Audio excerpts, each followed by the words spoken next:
Hello friends, good morning. Radhe Radhe. তোমরা সবাই কেমন আছো? আশা করছি তোমরা সকলে খুব ভালো আছো। ঠাকুরের আশীর্বাদে আমরাও আছি মোটামুটি। তো চলো আজকের ভিডিওটা শুরু করা যাক। তো প্রত্যেক দিনের মতো কিন্তু গপু আজকেও সকালবেলা ফুলের মধ্যে বসে আছে।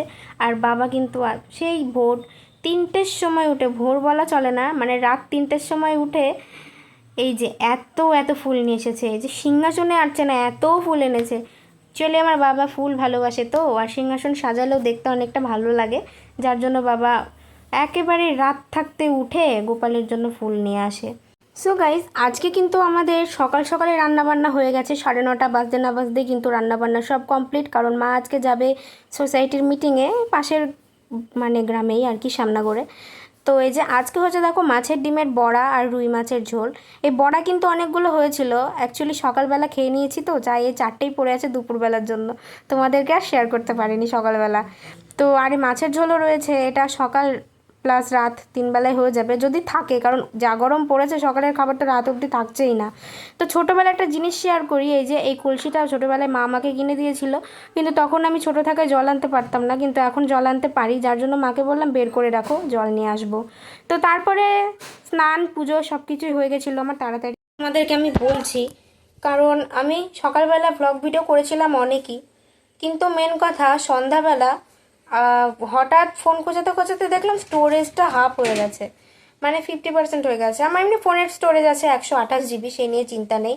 কিন্তু আমি রোজকার ভিডিও কি করি, রোজকার ভিডিও পোস্ট করে এডিট করে যখন পোস্ট হয়ে যায় তখন আমি ডিলিট করে দিই। অপ্রয়োজনীয় ভিডিওগুলো আমি রাখি না ফোনে।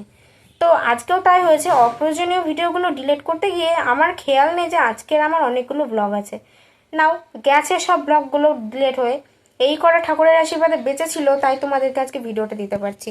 তো হ্যাঁ, যেটা বলছিলাম, আলতা কেন পড়েছি, হঠাৎ করে আমার মন হয়েছিল যে আমি একটু নাচবো, কিন্তু বলে না যে ভগবানের সহ্য হয় না, এত গরম পড়েছে আমি শাড়ি পরেছি আর খুলে ফেলেছি। নাচ তো দূরে থাক, একটা নাচ সবে একটু প্র্যাকটিস করেছি, ঠাম্মাকে বললাম ভিডিও করে দাও, ভিডিও ট্যারাং ব্যারাং হয়েছে, ডিলিট করে দিয়েছি, আমার খাটনিটাই সার হয়েছে। আর যে ভিডিওটা একটু ভালো হয়েছে সেটা এডিট করেছি, কিন্তু লাস্ট থেকে পুরো অন্ধকার হয়ে গেছে, পুরো ব্লার হয়ে গেছে, কিচ্ছু দেখা যাচ্ছে না। ও সবই পোড়া কপাল, দেখবো কালকে চেষ্টা করে একবার হয় কিনা চান্স নিয়ে দেখবো। তো সেই কারণেই আমি আলতাটা পরেছি যে রবীন্দ্র নৃত্য করবো বলে, কারণ রবীন্দ্র নৃত্য করতে গেলে আলতা পরতে হয়। এমনি সব নাচের ক্ষেত্রে কিন্তু আলতা মাস্ট, আলতাটা লাগবেই। তো দেখতেই পাচ্ছ কি পরিমাণে ঘেমে গেছি, কারণ ভিডিও এডিট করছি যার জন্য এত পরিমাণে ঘেমে গেছি। ফ্যান চালাই নিয়েছে, কারণ ফ্যান চালালে আওয়াজ হবে। আর দেখো আমার বিছানার অবস্থা দেখো, এই যে ছড়ানো ছেটানো রয়েছে, মানে এগুলো পুরো ছড়ানো ছিল, আমি জাস্ট ভাঁজ করে উঠলাম, ওখানে শাড়িটা মেলে দিয়েছি, কারণ ঘামের শাড়ি যদি ভাঁজ করে তুলে রাখি স্পট পড়ে যাবে, তখন মা আমাকে ঠাঙানি দেবে।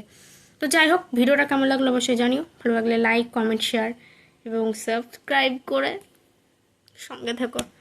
তো চলো, দেখা হচ্ছে আগামীকাল নতুন ভিডিওতে সবার সাথে।